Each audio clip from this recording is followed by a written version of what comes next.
gebrakan-gebrakan dari Kementerian SDM di tahun ini. Dan dari banyak komen yang ditulis oleh teman-teman semua, Menteri dari Kementerian SDM, Bapak Bahlil, ini salah satu yang paling banyak disebut oleh teman-teman, dan teman-teman kayak udah pada muak banget lah sama ini. Kenapa sih? Jadi setelah aku riset, ada 3 kebijakan dalam beberapa bulan terakhir yang benar-benar membagongkan, dan gebrakannya ini benar-benar menyusahkan masyarakat, bahkan sampai menghilangkan nyawa. Yang pertama, yaitu tentang kebijakan tentang LPG.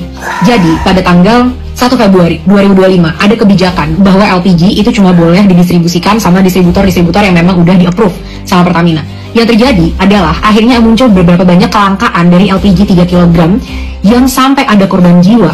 Seorang 62 tahun meninggal karena kecapean saat sedang ngantri LPG. Ini udah sampai makan korban jiwa. Dan hasilnya apa? Kebijakan ini diperbaiki dan akhirnya bisa tuh lewat My Pertamina kita bisa apply gitu ya, jadi bagian dari subpangkalan. Kenapa sih harus ada korban jiwa dulu baru kebijakannya dipikir ulang? Kenapa nggak dipikir dari awal? Ini dampaknya bisa apa kalau kelangkaan dan masyarakat butuh banget ini, dan itu jadi bahan pertimbangan untuk dilakukan atau enggak. Yang kedua, tambang di Raja 4. Jadi teman-teman, kita banyak banget yang protes karena kita semua cinta dengan alam Papua gitu kan. Ada 5 perusahaan tambang yang mau beroperasi dan memang akhirnya dicabut gitu izinnya. Tapi ada 1 perusahaan yang masih beroperasi, yaitu PT Gap Nickel. Nah, pada 10 Juni 2025, si kepalanya ini berkata lagi bahwa nggak apa-apa kok Gap Nickel untuk tetap beroperasi karena ini masih sesuai dengan peraturan dan masih sesuai dengan AMDAL. Padahal menurut Undang-Undang Nomor 1 Tahun 2014, itu kita dilarang melakukan pertambangan di pulau yang lebih kecil dari 2000 km persegi. Padahal pulau tempat Gap beroperasi itu cuma luasnya 60 km, jadi harusnya menyalahi peraturan itu. Tapi sampai saat ini PT tersebut masih bisa mengeruk nikel di pulau-pulau tersebut. Yang ketiga, yang paling terbaru adalah kelangkaan BBM dari perusahaan-perusahaan swasta. Ini juga membagongkan banget, karena sebenarnya ini kebijakan yang buruk banget, karena berpotensi untuk menghilangkan lapangan pekerjaan bagi ribuan karyawan-karyawan. Karena secara logika, saat perusahaan yang orientasinya adalah profit, mereka nggak bisa beroperasi, nggak bisa jualan, gara-gara ini akhirnya mau dikemanakan karyawannya. Dan direspon sama dia, nggak boleh ya melakukan PHK. Nah kok gaslighting? Yang melakukan kesalahan dia, malah perusahaannya disuruh nggak boleh PHK, dia mau bayarin emangnya kerugiannya. Nah, untuk kasus yang ketiga ini, aku akan bahas lebih lengkap di YouTube aku, yang lebih detail gitu ya. Tapi, tolong dong Pak Prabowo, apa nggak mau di reshuffle juga kementerian yang satu ini? Karena udah jelas banget loh, dalam beberapa bulan aja, kebijakan-kebijakannya, gebrakannya itu nyusahin masyarakat, sampai ada yang kehilangan nyawa. Gimana menurut teman-teman tentang kebijakan-kebijakan dari Kementerian SDM ini? Halo guys, terima kasih sudah mengklik video ini. Semoga Bapak Ibu semua dalam keadaan sehat. Saya doakan dimudahkan rezekinya dan semuanya masuk surga, amin. Akhirnya Bahlil Lahadalia, Menteri ESDM, dibahas juga oleh Salsa Erwina, Kartini sejati Indonesia masa kini. Jangan kalian anggap remeh suara dari Salsa Erwina guys ya. Karena sudah terbukti kalau ada public figure, ada pejabat yang dinotis oleh Salsa Erwina, itu siap-siap saja. Siap-siap saja posisi kalian itu terancam. Karena sudah ada buktinya guys. Ahmad Sahroni yang ditantang debat oleh Salsa Erwina. Malahan Ahmad Sahroni ini membuat tingkah yang aneh-aneh. Sempat mau mendatangi, mencari kediaman rumah orang tua dari Salsa. Akhirnya apa guys? Akhirnya dialah yang dicari oleh masyarakat Indonesia. Rumahnya dijarah, dan Sahroni sampai dengan saat ini hilang kabar ya. Kita nggak tahu, entah dia berada di mana, kita udah nggak tahu lagi. Lalu ada juga pejabat-pejabat DPR lain yang juga dinotis oleh Salsa Erwina dan akhirnya berujung dinonaktifkan. Dan sekarang giliran Pak Bahlil Lahadalia yang dinotis oleh Salsa Erwina. Apakah ini pertanda bahwa Bahlil Lahadalia dalam posisi yang sangat berbahaya? Ya, bisa saja guys ya. Jadi harapan saya kepada Kak Salsa Erwina, Kak Salsa, ayo Kak, semangat terus menyuarakan khususnya untuk Pak Bahlil ini. Berikan kesadaran kepada Presiden kita Pak Prabowo Subianto agar Pak Prabowo segera berpikir ulang untuk mereshuffle lagi, untuk menggantikan Pak Bahlil dengan yang lain. Karena menteri-menteri kemarin, salah satunya adalah Menteri Keuangan yang sudah digantikan dengan Pak Purbaya, ternyata lebih gacor guys ya. Kebijakan-kebijakan membuat rakyat Indonesia full senyum. Nah, sebaliknya Pak Bahlil ini harusnya kemarin itu udah direshuffle. Karena kebijakan-kebijakannya ini itu menurut saya menyulitkan masyarakat, menyusahkan masyarakat. Kita udah malas ngisi bensin di Pertamina. sejak kita tahu bahwa ternyata ada minyak-minyak jenis tertentu yang dioplos. Makanya pada rame-rame beralih ke swasta. Pertamina sepi dong. Tetapi karena nggak mau rugi, Bahlil akhirnya membuat kebijakan bahwa SPBU swasta ini harus beli satu pintu melalui Pertamina. Sehingga kemarin menyebabkan kelangkaan minyak dan beberapa karyawan akhirnya di PHK, terpaksa berjualan air minum, air mineral. Dan juga sebelum-sebelumnya Pak Bahlil juga sempat membuatkan kebijakan yang membagongkan. Dan juga tadi Mbak Salsa mengangkat juga kasus di Raja Ampat, itu kan udah di stop operasinya. Kok malah sekarang diaktifkan lagi? Giliran masyarakat marah, pura-pura di stop. Sekarang udah mereda, diaktifkan lagi. Hasil tambang nggak tahu entah kemana. Yang menikmati cuma Bahlil, pejabat, dan orang-orang yang bekerja di tambang itu. Sedangkan masyarakat Indonesia dapat apa? Dapat ampas. Dapat kerugiannya, ya. Oke guys, kita lanjut mereaksi video-video dari netizen yang lain untuk Pak Bahlil Lahadalia, dan semoga ini didengarkan oleh Pak Prabowo Subianto. Berikut ini. Mana Presidenku Prabowo dan Bapak Gibran tentang pernyataan Bahlil? Sudah hampir 1 minggu saya tunggu pernyataan dari Bahlil ini. Bapak Prabowo dan Bapak Gibran kenapa diam? Di media saya tunggu tidak ada pernyataan, tidak mengambil tindakan tentang si Bahlil ini. Mana presidenku ini? Kemana dia pergi? Bukankah dia sudah pulang dari PBB? Tetapi sampai saat ini belum ada klarifikasi tentang pernyataan si Bahlil ini. Ya, jangan tutup mata Pak, sampai sebagai seorang presiden. Jangan tutup mata Pak, Anda sebagai seorang wakil presiden. Tanggapi pernyataan Bahlil ini. Ya, yang semakin memperkeruh, yang semakin mempersulit rakyat Indonesia. Tidak boleh menggunakan Pertalite lah, tidak boleh menggunakan BBM lah. Bahkan sekarang katanya BBM kekurangan, bensin kekurangan. Tolong Pak, Anda sebagai seorang presiden tampil di media, beri pernyataan kepada Bahlil ini. Menteri peninggalan Jokowi ini dipecat atau apakan Pak? Mana presidenku? Jangan diam. Sudah hampir 1 minggu saya menunggu, tapi di media belum ada pemberitaan tentang si Bahlil ini. Ya, share video saya. Yang setuju kalau Menteri Bahlil itu dipecat. Salam APBN, ambil positif buang negatif, tonton videonya sampai habis. Gua nggak pernah segedek ini sama menteri ya, mau sama Kemenkeu yang lama juga gua nggak segedek ini gitu ya. Tapi ini gua bener-bener gedek banget sama si Bahlil ya. Kayak maksud gua kayak lu dari yang LPG 3 kilo lu blunder, sekarang permasalahan BBM itu lu blunder. Lu tau nggak, kedua hal itu, LPG dan BBM itu tuh apa ya, kayak nyawa untuk rakyat mencari nafkah, tau nggak lo? LPG buat masak, buat makan, buat hidup Bapak, buat hidup. Sedangkan BBM untuk manusia-manusia, untuk rakyat Indonesia mencari nafkah. Jangankan rakyat Indonesia, mau rakyat sampai Antartika itu juga pakai BBM Bapak. Tahu nggak Bapak? Tahu nggak? Apa perlu saya ajarin? Bahlil ente memang. Udah banyak banget tuh ya rakyat yang teriak-teriak bersuara, ada yang bikin petisi, itu gua tadi baru lihat ya. Bikin petisi untuk copot pecat si Bahlil ini gitu loh. Dan semoga ini sampai di kuping Bapak Prabowo Subianto yang terhormat ya Pak ya. Karena maksud saya ini juga sudah banyak merugikan, menyulitkan rakyat Indonesia, terutama rakyat kecil. Kalau rakyat yang udah kaya, rakyat gede yang punya pejabat, yang pokoknya rakyat gede gitu ya, itu nggak usah deh, nggak usah dipikirin. Yang dipikirin itu rakyat kecil. Kalau orang punya duit mah nggak usah dipikirin, nggak usah disedihin. Lebih sedih juga hidup gua. Kita lihat apakah kalau sudah sampai ke telinga Bapak Prabowo Subianto, apakah Bapak Presiden kita memihak pada rakyat atau memihak kepada anak buahnya? Karena jujur aja kepala gue sakit banget ya. FYP gue tuh isinya BBM. Entah Shell mau hengkang, entah banyak yang kena PHK, entah ini, entah itu. Sedangkan janji kampanyenya apa? 19 juta lapangan pekerjaan. Kalau kayak begini konsepnya, bukan 19 juta lapangan pekerjaan, tapi 19 juta lapangan pengangguran. Paham ente Bahlil? Sekalipun sebenarnya gue nggak tahu ya, kalau si Bahlil ini pun dipecat gitu ya, apakah Shell akan tetap di Indonesia atau akan tetap hengkang? Tapi sebenarnya for your information ya guys, sebenarnya Shell itu bukan hengkang gitu. Shell itu akan tetap ada di Indonesia, tapi Shell itu mengalihkan sahamnya gitu loh. Sahamnya yang dialihkan. Jadi kalian itu akan tetap bisa menikmati fasilitas dari Shell. Kalian akan tetap bisa isi BBM di Shell. Akan tetap bisa. Cuma permasalahannya, pegawai-pegawai Shell itu sudah terlanjur banyak yang dirumahkan. Jadi, sekalipun si Bahlil ini dipecat, apakah orang-orang yang di PHK dari Shell yang dirumahkan itu juga akan tetap bisa bekerja? Atau sudah terlanjur pakai segala pembatasan kuota BBM lah, apalah segala macam. Oke lah, kalau masalah STNK gue masih bisa mikir segi positifnya gitu ya, kayak suara gue sampai serak kan tuh. Kalau permasalahan STNK-nya mati dan segala macam, gue masih bisa mikir positif. Oke, mungkin kalau STNK-nya mati, terus nanti kendaraannya dibawa keluar, nanti yang ada malah kena tilang. Nanti malah bayar tilang lagi, pajak aja nggak bisa bayar, apalagi bayar tilang gitu kan. Mendingan uangnya dipakai buat bayar pajak daripada bayar tilang. Tapi kalau untuk hal-hal yang lainnya, nggak masuk di logika saya, Pak Bahlul. Nggak bisa, saya nggak bisa mikir positifnya itu apa, saya nggak bisa mikir positifnya, Pak. Dari sekian banyak berita tentang BBM, yang bisa saya ambil positifnya, cuma permasalahan pajak mati. Udah itu doang aja. Itu pun menurut saya, dengan adanya peraturan tersebut, itu juga akan menyulitkan rakyat kecil. Sedangkan rakyat kecil tidak membayar pajak, bukan karena mereka tidak ingin membayar pajak. Tapi karena mereka mau makan untuk kebutuhan sehari-hari aja itu susah, Pak. Untuk hidup aja mereka ngos-ngosan. Apalagi untuk bayar pajak. Ditambah, sekarang kalau pajaknya mati nggak bisa isi BBM gitu. Ceritanya katanya gitu kan. Terus kalau nggak bisa isi BBM, kendaraannya mati, nggak ada bensinnya. Cari nafkahnya gimana, Pak? Hah? Cari duitnya gimana, Pak? Coba tolonglah, yang kayak gitu-gitu dipikirkan lebih mendalam gitu, Pak. Jangan hanya menguntungkan beberapa pihak.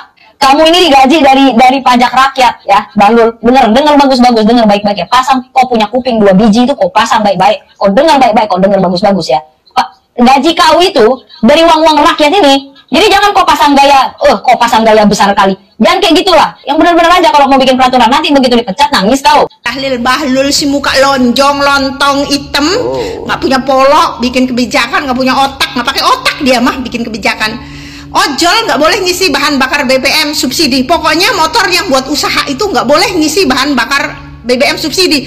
Lah yang boleh ngisi bahan bakar BBM subsidi itu motor yang nggak buat usaha kayak gitu maksudnya. Hah? Lah motor yang nggak buat usaha itu namanya motornya orang kaya. Blow on tolol sedunia. Bahlul ya. Kalau motor yang nggak buat usaha itu artinya itu motornya orang kaya. Jadi cuma buat trek-trekan aja gitu ya, buat tumpak-tumpakan aja. Kalau motor orang miskin itu tentu buat usaha, buat ngojek, jualan sayuran keliling, buat dagang bakso keliling, dagang gorengan keliling. Apa kamu pikir itu orang yang motornya buat usaha itu orang kaya, pengusaha kayak gitu? Udah termasuk pengusaha. Iya pengusaha, usaha, tapi itu usahanya orang miskin. Blow on kali kau ya. Pengen ngeludahin muka kau aku ini ya. Bah, kayak gitu ya. Bener-bener pengen ngeludahin mukanya si Bahlil aku guys. Lu pikir itu orang yang usaha pakai motor itu orang kaya? Lah sedangkan orang kaya mah motornya nggak buat usaha, cuma buat tumpakan aja, buat berangkat kerja ke kantor, mondar mandir. Itu termasuk tergolong orang yang mapan, yang kaya, yang motornya nggak buat usaha. Kalau yang motornya buat ngojek itu tentu orang miskin. Blon, otak polo lu isi otakmu itu di mana Bahlil? Hah? Otakmu itu di mana? Justru motor yang buat usaha itu adalah orang miskin. Motornya orang miskin, motornya juga dapat kredit. Mending kalau kreditnya itu motor baru, kadang-kadang motor second. Dia motor second aja dapat kredit. Kau ya Bahlul, kok bisa bikin kebijakan tuh nggak pakai otak gitu ya? Terus ini kebijakan kayak gitu direstui aja sama anggota DPR gitu ya? Dasar Bahlul. Kalau mau ambil kebijakan itu, membuat kebijakan itu dipertimbangkan dulu.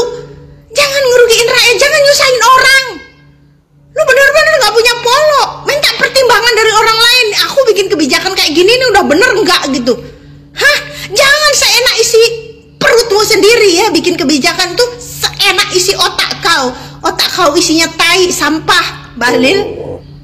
Orang yang motornya buat usaha itu justru orang yang miskin.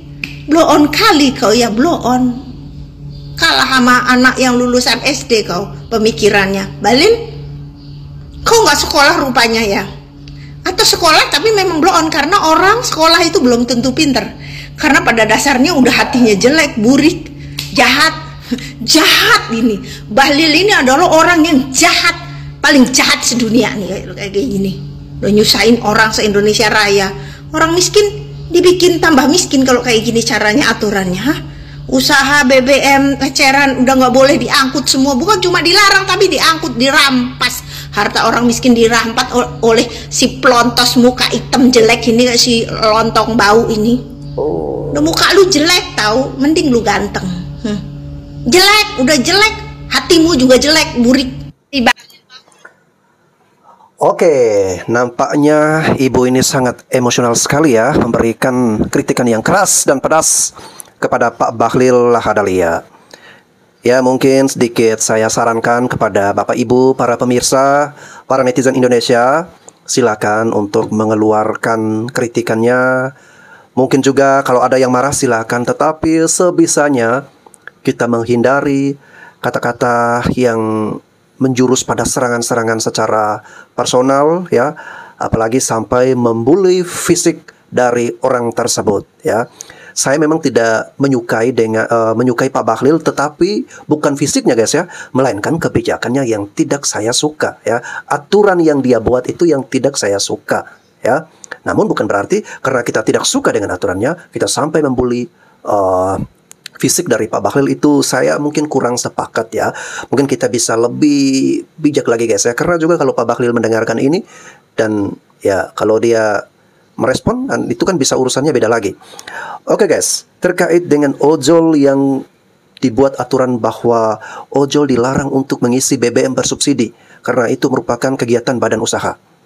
Jadi itu sudah dikonfirmasi dan diklarifikasi oleh orang dari Kementerian ESDM, dari anak buah Pak Bahlil. Dan di situ itu sudah dijelaskan bahwa informasi mengenai ojol dilarang isi BBM adalah informasi yang tidak benar. Ojol tidak dibatasi. Ojol boleh untuk mengisi BBM bersubsidi, ya. Itu sudah diklarifikasi oleh orang dari ESDM dan teman-teman bisa mengecek langsung ke media sosial akun dari Kementerian ESDM. Bahlul, ini sudah lewat 7 hari dari konpres lu, yang lu bilang kemarin 7 hari itu BBM mentah bakal tiba di Indonesia dan akan langsung disalurkan ke SPBU swasta. Tapi ini tuh udah lewat dari 7 hari, mungkin udah ada kali 10 hari itu di SPBU swasta, ya. Nggak ada barangnya, bukannya makin keisi tapi makin langka. Bahlul, gimana pertanggungjawaban omongan lu, Bahlul?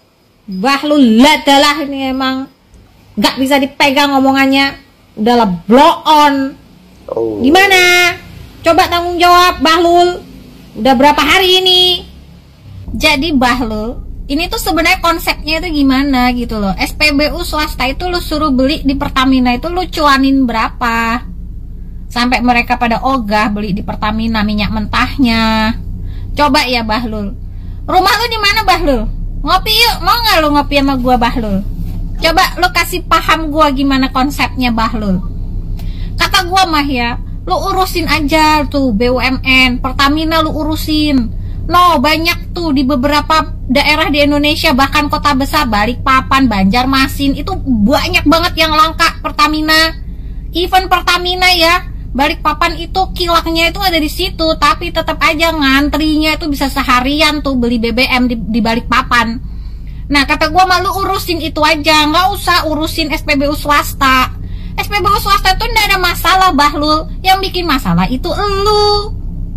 Gitu loh, ngurusin diri sendiri aja belum becus, kok mau ngurusin orang lain?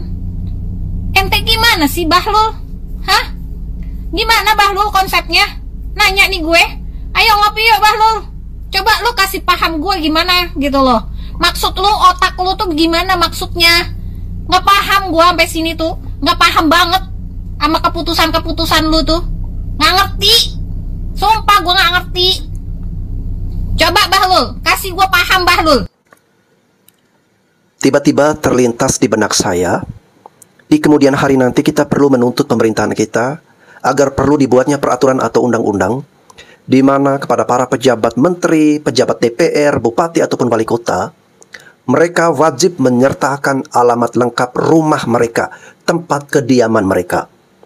Dengan begitu, dengan sendirinya, para pejabat-pejabat ini akan bekerja maksimal untuk rakyat. Mereka tidak akan berani macam-macam lagi dengan rakyat. Karena dengan seperti itu, secara psikologi mereka akan was-was, ya. Mereka akan lebih waspada dan berhati-hati dengan rakyat. Karena kalau tidak, rakyat bisa bersilaturahmi ke rumah mereka, ya, ngajak ngopi bareng. Saya yakin guys ya, kalau alamat rumah mereka disebarkan, dibuatkan aturan untuk diketahui oleh publik juga, maka para pejabat kita akan bekerja dengan penuh kewaspadaan. Mereka tidak akan berani bermacam-macam dengan rakyat. Mereka tidak akan membuat aturan yang aneh-aneh yang merugikan masyarakat. Pasti akan lebih banyak pejabat yang sangat berpihak kepada masyarakat. Ya itu tadi ya, alamat rumah mereka tersebar. Karena kalau tidak mau alamat rumah mereka tersebar, ya jangan jadi pejabat. Kalau tidak mau alamat rumah mereka diketahui oleh publik, jangan jadi pejabat. Ya jadi orang biasa aja, jadi pedagang atau jadi pembisnis. Tapi orang yang jadi pejabat karena niatnya adalah untuk tugas tanggung jawab, berbakti kepada bangsa dan negara dan juga kepada rakyat Indonesia, ya harus terbuka semua dong, termasuk alamat rumahnya. Dengan begitu, orang yang jadi pejabat itu berdasarkan panggilan hati untuk mau berempati kepada rakyat. Bukan dengan nafsu dan ambisi untuk mau mengeruk kekayaan alam Indonesia, untuk mau merampok, untuk mau merugikan negara. Ya.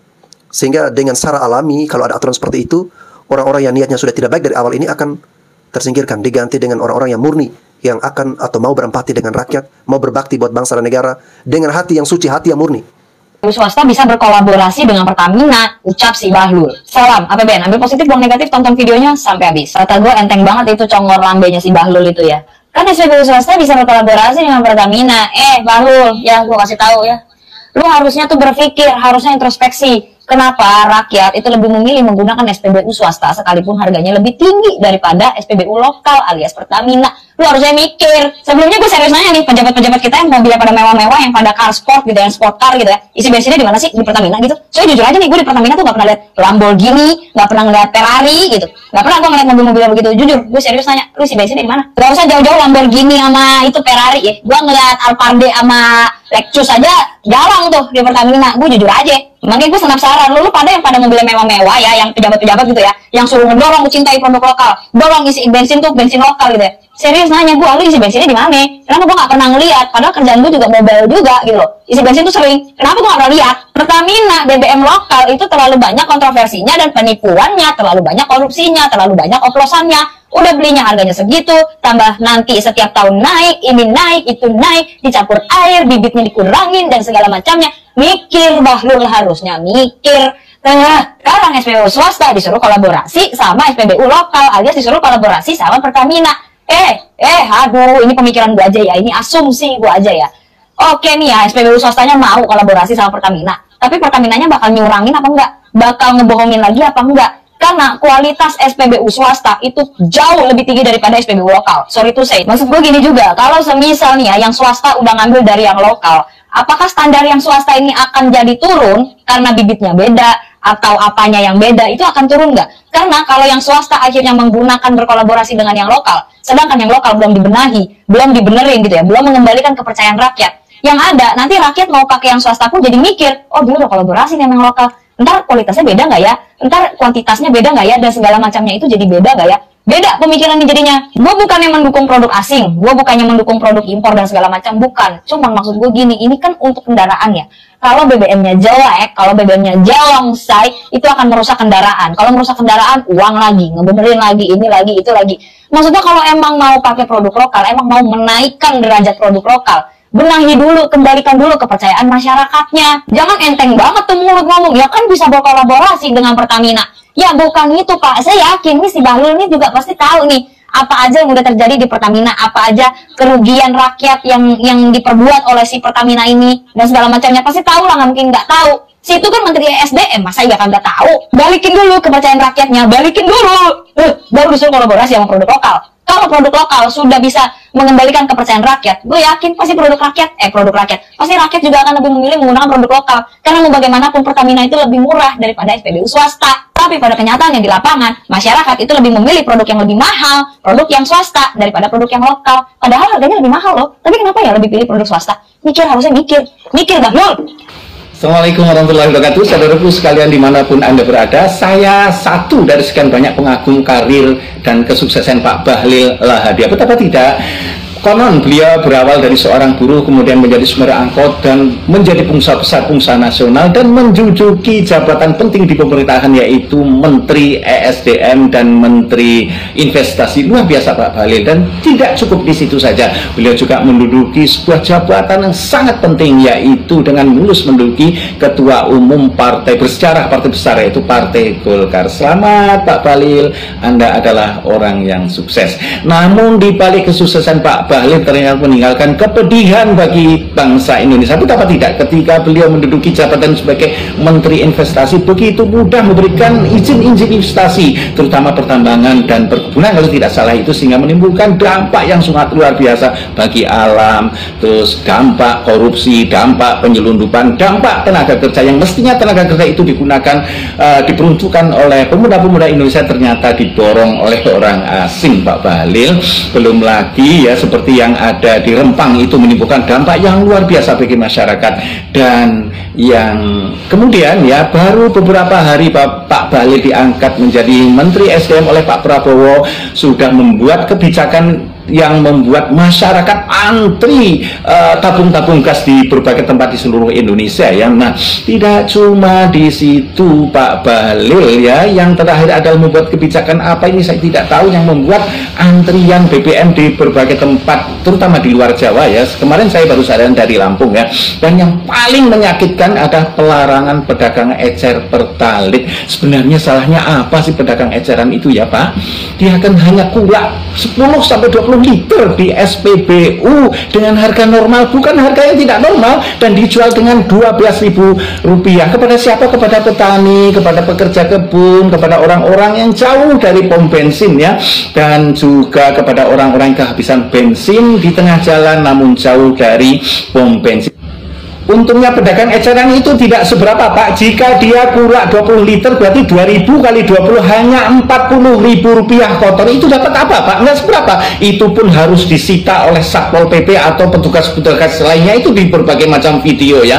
Oleh karena itu masyarakat berkesimpulan Pak, termasuk saya sendiri mengatakan bahwa dimanapun Pak Bahlil ditempatkan, dimanapun Pak Bahlil diberi posisi, selalu saja menyusahkan masyarakat. Oleh karena itu apabila diadakan pemilihan, seluruh rakyat Indonesia terhadap Pak Bahlil mungkin 90% menghendaki Bapak itu direshuffle oleh Pak Prabowo. Tapi yang menjadi masalah, Pak Prabowo kan nggak berani mereshuffle Bapak karena Bapak dikenal sebagai orang yang dekat dan sangat loyal kepada Raja Jawa ya Pak. Dan keloyalan Bapak itu ditunjukkan di berbagai tempat dengan kasat mata ya.